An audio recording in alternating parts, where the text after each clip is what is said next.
Alhamdulillah, wassalatu wassalamu ala rasulillah, wa ala alihi wa sahaba. Louange à Allah, que les éloges et le salut soient sur le messager d'Allah, ainsi que sur sa famille et l'ensemble de ses compagnons. Donc, à l'approche imminente du mois de Dhul Hijjah, je voulais vous rappeler donc les mérites de la première décade de ce mois. Il y a 3 hadiths authentifié du prophète alayhi salatu wassalam que je vais citer. Dans le premier, le messager alayhi salatu wassalam nous dit Afdalu ayami dunya ayamul ashr, yani ashra dhil hijjah. Les meilleures journées du bas monde sont celles de la décade. Il veut signifier les 10 premiers jours de Dhul Hijjah.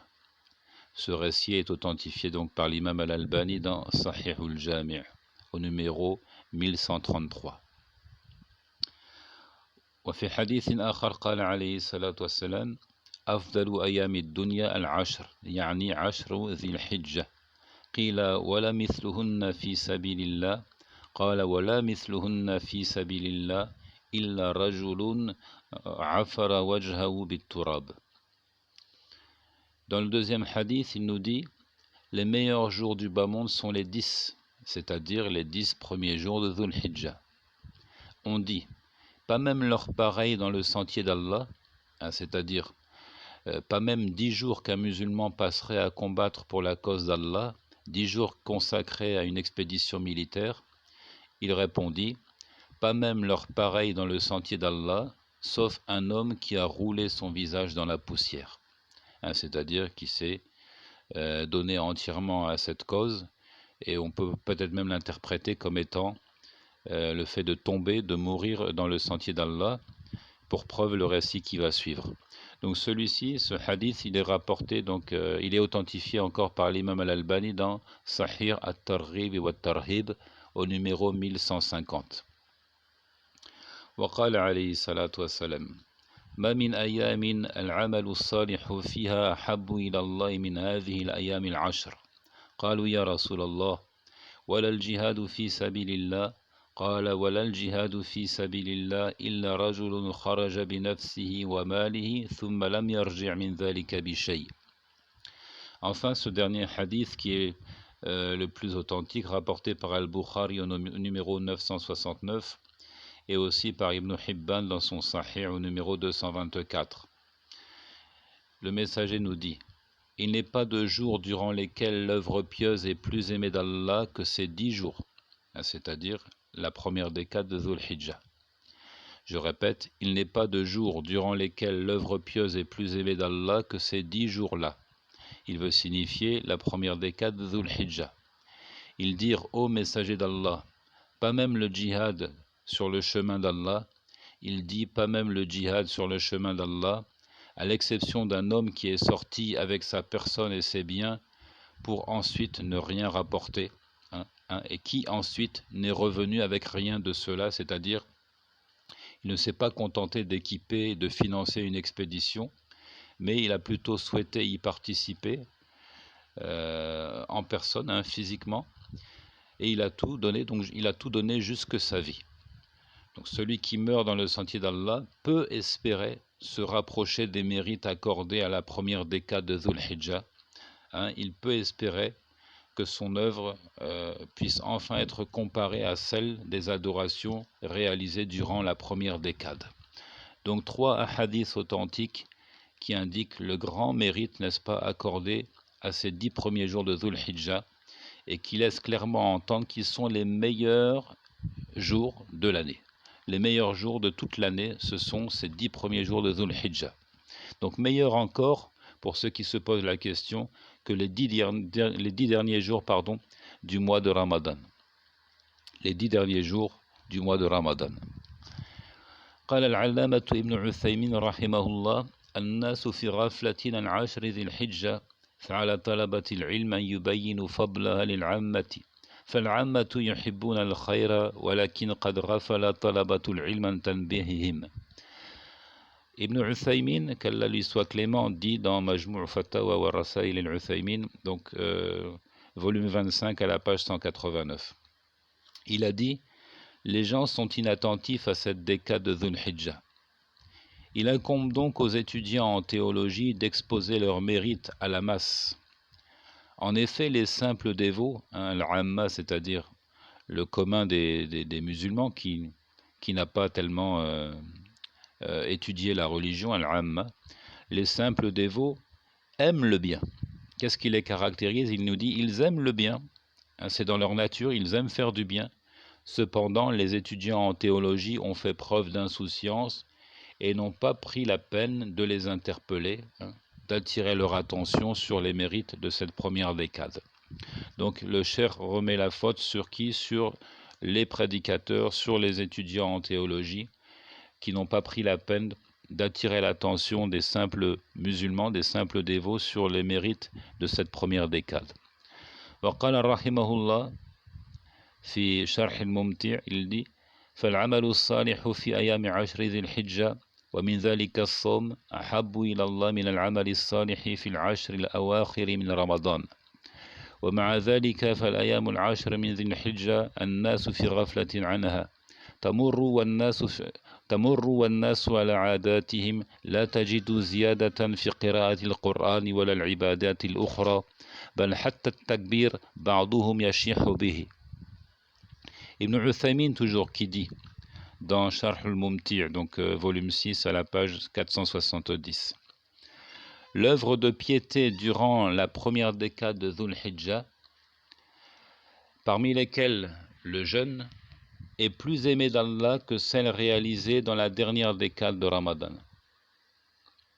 Et avec ça, les gens sont inattentifs à ces 10 jours de Dhul Hijjah qui passent tandis qu'ils s'en tiennent à leurs habitudes. Ces 10 jours s'écoulent sans que l'on constate un effort supplémentaire dans la lecture du Coran, par exemple, ou dans les autres formes d'adoration. Certains même lésinent à proclamer la grandeur d'Allah, à dire Allahu Akbar, et ils font preuve d'avarice dans ce domaine. Donc, At-Takbir, Allahu Akbar, c'est une des adorations prescrites, recommandées durant ces 10 premiers jours, et Inch'Allah, nous y reviendrons. Donc ici, le cheikh, qu'est-ce qu'il nous dit? Il y a des points importants que nous soulignons. Il nous dit concrètement, c'est à nous de chasser l'insouciance, de conscientiser les masses sur l'importance de cette première décade. Deuxièmement, il dit clairement ici que cette première décade de Dhul Hijjah est meilleure encore que les 10 derniers jours du Ramadan. Or, nous avons tous à l'esprit les efforts fournis, déployés par les musulmans durant les 10 derniers jours du Ramadan. Ces musulmans qui se lèvent à 2h, 3h du matin pour se retrouver à la mosquée, se tenir en dévotion, prier, et également jeûner durant la journée. Donc ils déploient tous leurs efforts durant ces 10 derniers jours du Ramadan, mais nous ne constatons pas le même engouement durant la première décade de Dhul Hijjah. Enfin, le cheikh Ibn Uthaymin a dit il y a des adorations à ne pas négliger, parmi lesquelles le jeûne. Il a parlé du jeûne, nous y reviendrons, Inch'Allah. Le takbir, le fait de proclamer la grandeur d'Allah, mais aussi donc le sacrifice.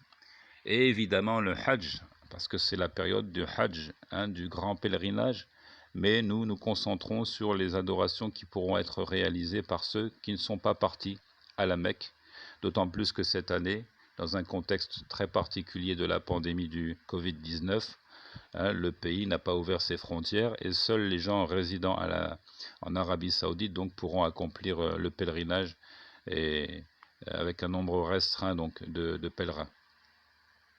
Donc avant d'aborder ces 3 actes cultuels, Inch'Allah, rappelons enfin que le Coran a évoqué ces jours très méritants dans 2 sourates. Premièrement, dans la sourate Les constellations, Al-Buruj, donc sourate 85, les versets 2 et 3. Allah Azza wa Jal nous dit Wal yawmil maw'ud wa shahidin wa mashhud. Par le ciel aux constellations, et par le jour promis, et par le témoin et ce dont on témoigne. Donc Allah Azza wa Jal ici, il débute la sourate en jurant par un certain nombre de ses créatures. Nous savons que si Allah Azza wa Jal jure par une créature, hein, c'est qu'elle est d'une grande importance. Elle n'est pas anodine. Parmi lesquelles créatures, donc, le ciel aux constellations, et puis ensuite il a juré par le jour promis et par le témoin et ce dont on témoigne. Donc brièvement ici, je rappelle que pour la créature, il est interdit de jurer par un autre que Allah. Comme il le dit, alayhi salatu wassalam, Man halafa bi ghayrillahi faqad kafara aw ashraka. Celui qui jure par un autre que Allah a mécru ou encore a désigné des émules, des associés à Allah. Quant au Seigneur, lui, il jure par ce que bon lui semble. Il a juré ici par trois choses. Nous y revenons. Yaqul ikhtalafa al-mufassirun fi dhalika. روى أحمد في المسند عن أبي هريرة رضي الله عنه أنه قال في هذه الآية وشاهد ومشهود الشاهد يوم الجمعة والمشهود يوم عرفة والموعود يوم القيامة. L'imam Ahmed rapporte dans le Musnad de Abu Hurayra, dans l'interprétation de ce verset. Al-Shahid, le témoin, c'est le jour de vendredi. Al-Mashhoud, ce dont on témoigne, c'est le jour de Arafah, donc le 9e jour de Dhul Hijjah, qui s'inscrit dans cette première décade. Et enfin, Al-Maw'oud, le jour promis, c'est le jour de la résurrection. Et deuxième sourate, sourate 89, les versets 1 à 3, donc sourate Al-Fajr, l'aube, dans lesquels Allah nous dit Wal-Fajri wa layalin ashr wa shaf'i wal watr. Là encore, le Très-Haut jure, disant par l'aube, et par les 10 nuits, et par le Père et l'Impair. Par les 10 nuits, et par le Père et l'Impair. Amal fajru fa ma'ruf wa huwa as-subh. وعن مسروق ومجاهد ومحمد بن كعب المراد به فجر يوم النحر خاصة وهو خاتمة الليالي العشر. Donc par l'aube, tout le monde sait ce que c'est, les premières heures de la journée, l'heure à laquelle on établit la première prière obligatoire.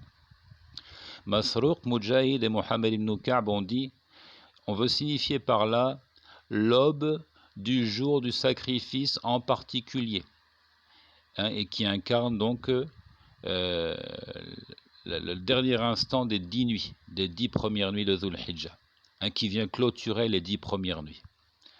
Walayalin ashr, les 10 nuits, il dit Al-Muradu biha ashru Dhul Hijjah. On veut signifier par là la première décade de Dhul Hijjah, les 10 premières nuits du mois.